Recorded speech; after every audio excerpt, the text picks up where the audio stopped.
Tiniyak ng Senate leadership na susuportahan nito ang mungkahing maghain ng bagong kaso laban kay suspended Bamban Tarlac Mayor Alice Guo dahil sa hindi pagsipot sa investigasyon ng Senado.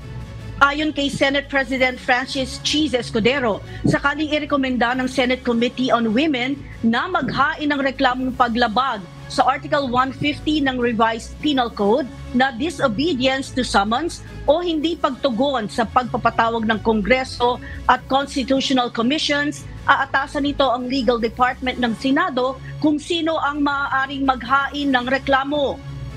Maaari anyang si Senate Sherwin or Senadora Sherwin Gatchalian ang maghain ito o kung sino man ang mayroong personal na kaalaman kaugnay ng hindi sinunod na subpoena.